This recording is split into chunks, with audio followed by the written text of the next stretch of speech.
नमस्कार, स्वागत है आपका। आप देख रहे हैं नेशन न्यूज 10 और आपके साथ मैं हूं उषा खान।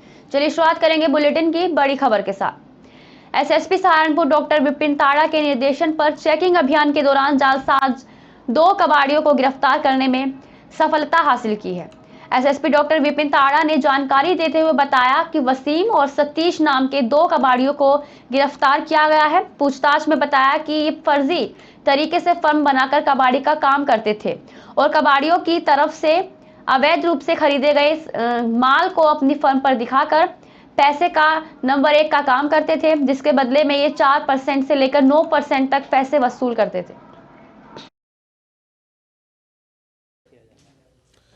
जी, फतेहपुर थाना क्षेत्र में 2 कबाड़ी पकड़े गए हैं चोरी की बाइक के साथ में, और इन्हीं में से एक कबाड़ी जो है एक सप्ताह पूर्व थाना फतेहपुर में 20 लाख रुपए नकद पकड़े गए थे रात्रि में पुलिस चेकिंग में।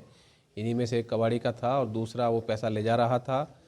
पकड़ा गया कबाड़ी वसीम जो है वो देवबंद का रहने वाला है और उसका साथी सतीश है जो कि भगवानपुर हरिद्वार का रहने वाला है। इसमें पूछताछ में इन्होंने बताया कि वसीम जो है मास्टरमाइंड है इस पूरी गैंग का, और वसीम पूर्व में कबाड़ी का काम करता था, परंतु अब यह फर्जी फर्म बनाता है और फर्जी फर्म बनाकर उसके फर्जी बिल बनाकर जो दूसरे अन्य कबाड़ी हैं इनसे संपर्क करते हैं और उनके माल को, जो कि बिना लिखा पढ़ी के कहीं दाखिल नहीं है, उस माल को अपनी कंपनी का दिखाकर फर्जी बिल बनाकर बेचते हैं और जो पैसा इनके अकाउंट में आता है उसको निकाल कर नकद पैसा वापस उन कबाड़ी को।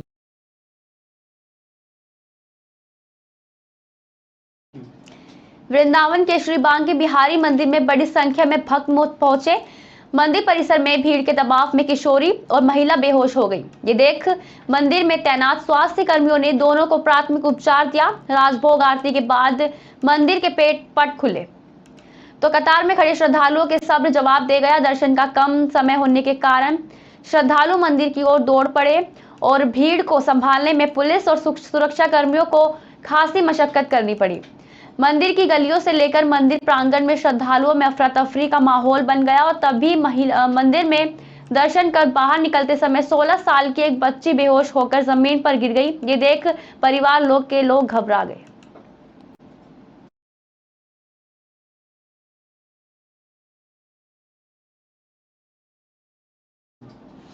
एसआई भर्ती परीक्षा 2020-21 में बड़ा फर्जीवाड़ा सामने आया। पुलिस इस मामले में उप पुलिस भर्ती और प्रोन्नति बोर्ड के एसपी की तहरीर पर 11 के खिलाफ जालसाजी, कूटरचित दस्तावेज तैयार करना, साजिश रचने और आईटी एक्ट का केस दर्ज किया। पुलिस ने मुकदमा दर्ज करने के साथ ही 3 आरोपियों को गिरफ्तार किया है। अन्य आरोपियों की तलाश में दबिश दी जा रही। बता दें, तहरीर के मुताबिक इस मामले में 11 लोगों के नाम सामने आए हैं।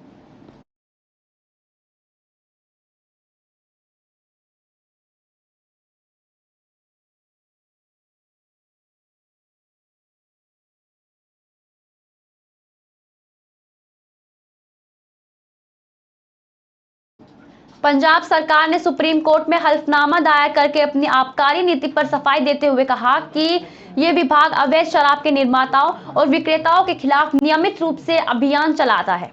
इसके अलावा प्रदेश सरकार राज्य के आबकारी विभाग में खाली पड़े सभी पदों को भरने के लिए उपाय कर रही है, लेकिन सुप्रीम कोर्ट ने पंजाब सरकार को अवैध शराब पर तत्काल कड़े कदम उठाने का निर्देश दिया। सुप्रीम कोर्ट ने पंजाब सरकार का ध्यान बिहार के सारण में हुई घटना का जिक्र किया, जिसमें जहरीली शराब पीने से 39 लोगों की मौत हो चुकी है।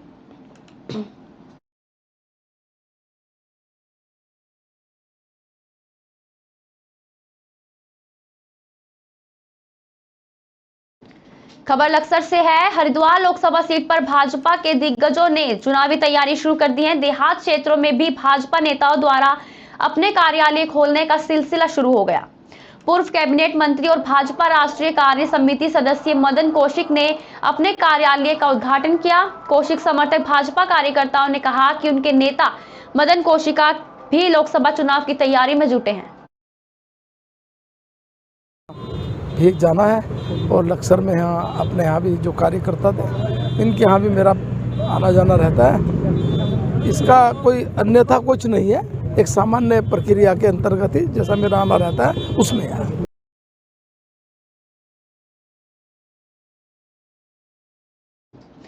उत्तराखंड के बीजेपी प्रदेश कार्यकारिणी सदस्य और समाज सेवी ऑल इंडिया जर्नलिस्ट हरिद्वार जिला इकाई के सचिव नरेश तोमर को बुके और माला डालकर सम्मानित किया गया। साथ ही कहा कि नरेश तोमर का सम्मान करना स्वाभाविक है।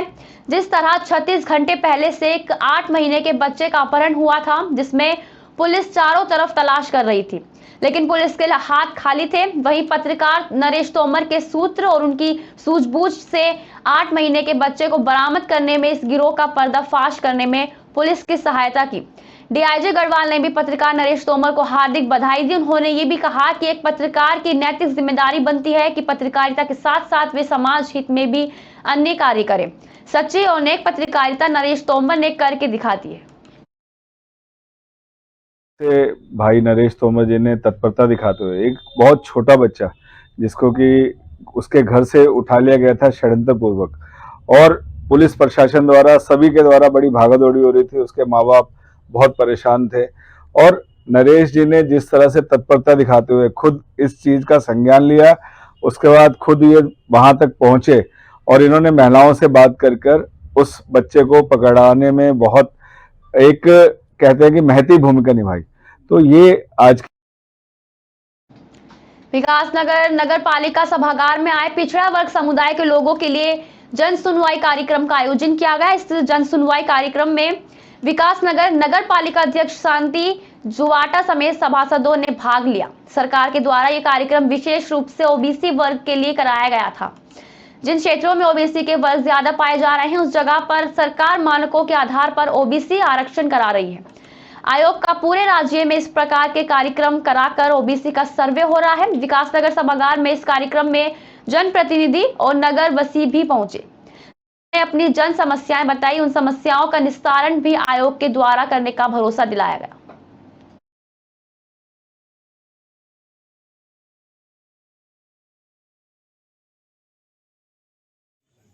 आयोग के रूप में जो ईओ है और जो हमारे ब्लॉक प्रमुख या डीपीआरओ वगैरह जो अधिकारी है, जनप्रतिनिधि हैं, इन लोगों को आमंत्रित किया गया था। इसलिए किया गया था ताकि अधिक से अधिक जन सहभागिता इस आंकड़न में जो हम आंकड़े इकट्ठे कर रहे हैं उसमें जो है इनकी रहे और गलती की संभावनाएं कम से कम रहे।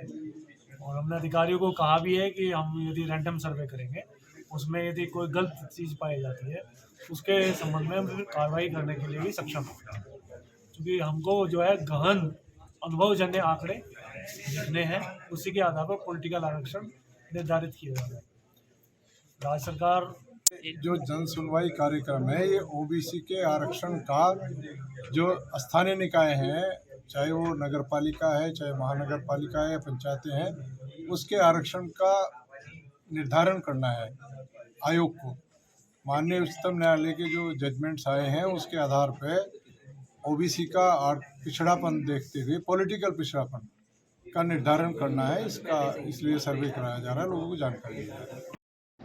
खबर लालकुआ से है, जहां में दर्जनों दुग्ध उत्पादकों ने दूध संघ परिसर में धरना प्रदर्शन कर जमकर हंगामा काटा। करीब 3 घंटे तक चला हंगामा। बता दें कि आज लालकुआ नैनीताल दुग्ध संघ परिसर में युवा भाजपा नेता बलवंत संभल के नेतृत्व में पहुंचे। इस दौरान प्रदर्शनकारियों का आरोप है कि दुग्ध संघ की कंपनी द्वारा जो पशु आहार उन्हें दिया जा रहा है वे मानकों से कम मिल रहा है। उन्होंने दुग्ध संघ लालकुआ पर गंभीर आरोप लगाते हुए कहा कि दुग्ध संघ के मैनेजमेंट ने पिछली कंपनी को फर्जी तरीके से ब्लैकलिस्ट कर बाहर कर दिया। उन्होंने कहा कि कई बार दुग्ध संघ प्रशासन को इसकी शिकायत की, लेकिन आज तक कंपनी के खिलाफ कोई कार्रवाई नहीं की गई। पैकेट्स आए हैं, ये देहरादून से मंगाए गए हैं। इसके पहले जितने साइलेज दिए गए जो मेरे नॉलेज में है वो हमारे आंचल कैटल फीड से दिए गए। तो इसका जो भी वेट कम है, मैं सभी अपने सम्मानित उत्पादकों से अनुरोध करूंगा कि जितना वेट है उतने ही वेट का पैसा लिया जाएगा और उतना ही पैसा उनको भुगतान करें। हाँ, इस पे एक जांच कमेटी मैंने गठित कर दी है। जांच होगी या जो भी इसमें दोषी होगा उसके ऊपर कार्रवाई किया जाएगी। की कमी के कारण यहाँ पे दुग्ध उत्पादक जितने भी हैं उन्होंने एप्लीकेशनें लगाई और दुग्ध संघ ने हमें चारा उपलब्ध कराया।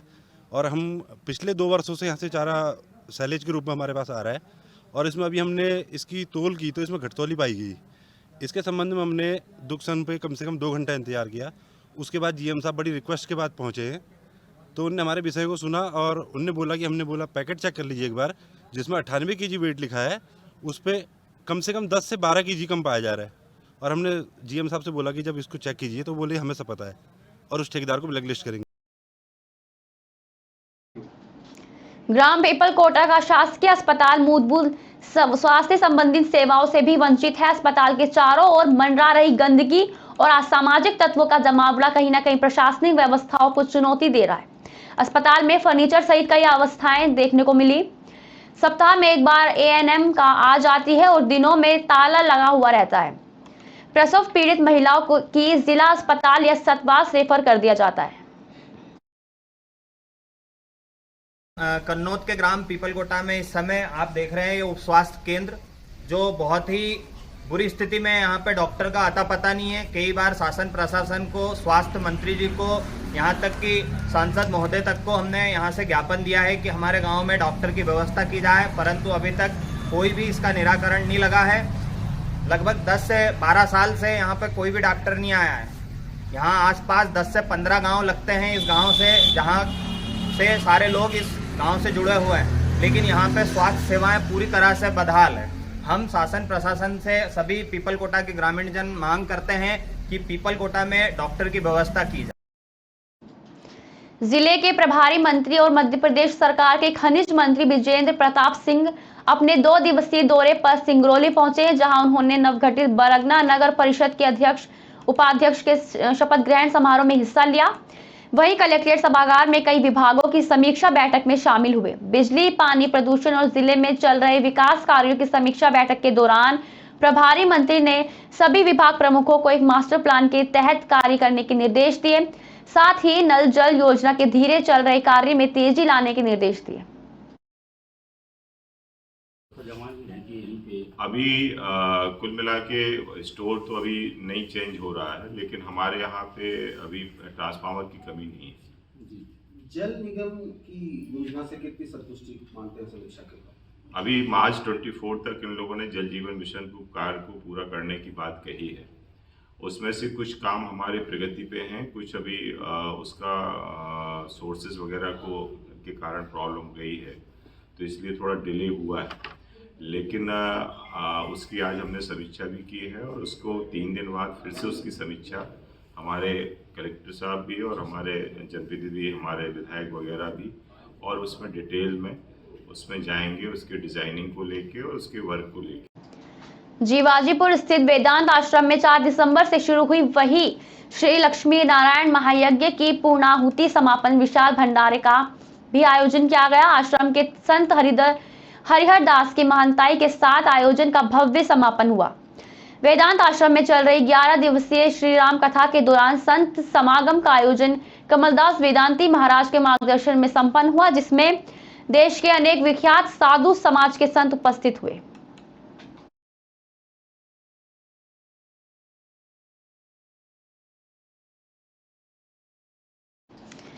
खरगोन में स्कूल बस पलट गई, जिसमें करीब 40 से ज्यादा बच्चे बैठे थे। इस घटना में करीब 4 बच्चों को चोटें आई हैं, बाकी बच्चों को सुरक्षित निकाला गया है। परिजनों का आरोप है कि स्कूल बस ड्राइवर पीकर गाड़ी चला रहा था। लोगों का कहना है कि ड्राइवर नशे में था, जिससे उसे गाड़ी नहीं संभलने से बस का बैलेंस बिगड़ गया और खाई में जा गिरी। मामले को लेकर पुलिस ने कंट्रोल कर लिया है, ड्राइवर को गिरफ्तार भी कर लिया है। आज ग्रीन वैली स्कूल की जो बस मुल्ठान क्षेत्र से आती है बच्चों को लेकर के, वो रास्ते में सेल्डा पावर प्लांट के पास पलट जाने से जो बेहद गंभीर दुर्घटना करीब 40 बच्चे, अनुमानित 40 बच्चे सवार थे, 40 से 45। अच्छा। करीब 12 से 14 बच्चों को चोटें आई है, उसमें से 4 से 5 बच्चों को गंभीर चोटें आई। थाना बेड़िया अंतर्गत एक ग्रीन वैली स्कूल की एक बस पलटने की घटना की सूचना प्राप्त हुई थी। तत्काल पुलिस बल घटनास्थल पहुंचा है। उसमें जो है 4 बच्चों को माइनर इंजरीज थी, जिनको इलाज के उपरांत वापस उनके घर भेज दिया गया है, और जो बस का वाहन चालक है उसकी गिरफ्तारी और अन्य वैधानिक कार्य। आज के लिए बस इतना ही। देखते रहिए नेशन न्यूज़ 10।